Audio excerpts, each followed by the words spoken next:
In the summer, the work crews cut the long grass along the tracks, raking it into heaps to dry in the sun. At this time of year, Percy stops where they have been cutting. The men load up his empty wagons and he pulls them to the station.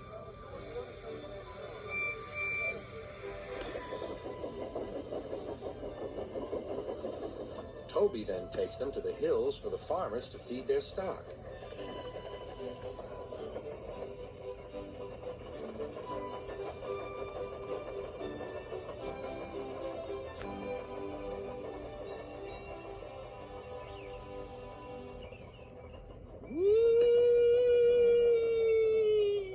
Percy gave a ghostly whistle.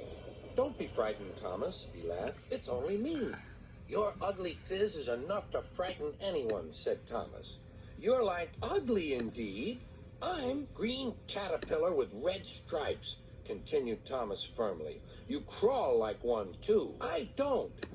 "Who's been late every afternoon this week?" "It's the hay." "I can't help that," said Thomas. "Time's time, and Sir Topham Hatt relies on me to keep it. I can't if you crawl in the hay till all hours."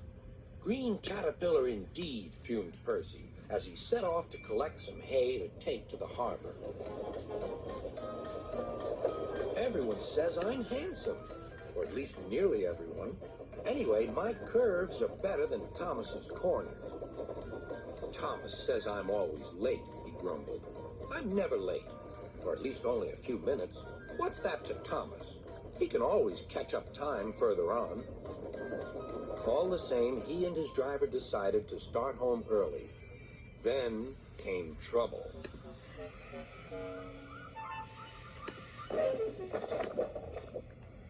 A crate of treacle was upset all over Percy.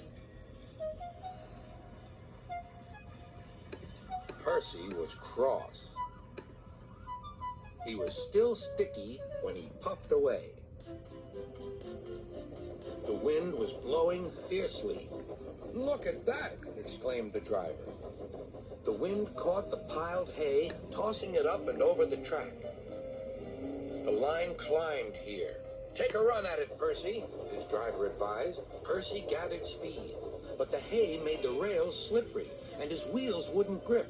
Time after time, he stalled with spinning wheels and had to wait till the line ahead was cleared before he could start again.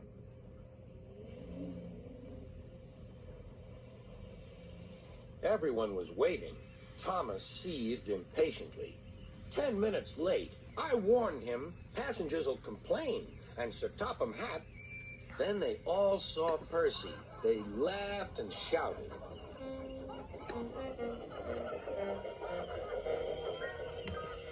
"Sorry I'm late," Percy panted. "Look what's crawled out of the hay," teased Thomas. "What's wrong?" asked Percy. "Talk about hairy caterpillars," puffed Thomas. "It's worth being late to have seen you."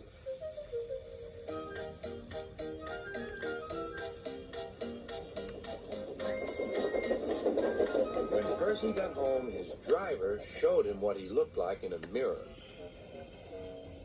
"Bust my buffers. No wonder they all laughed.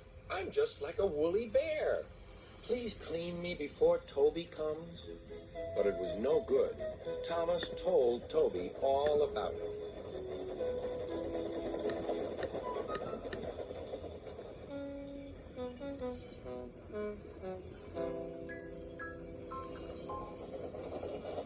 Instead of talking about sensible things like playing ghosts, Thomas and Toby made jokes about woolly bear caterpillars and other creatures which crawl about in hay. They laughed a lot, but Percy thought they were really being very silly indeed.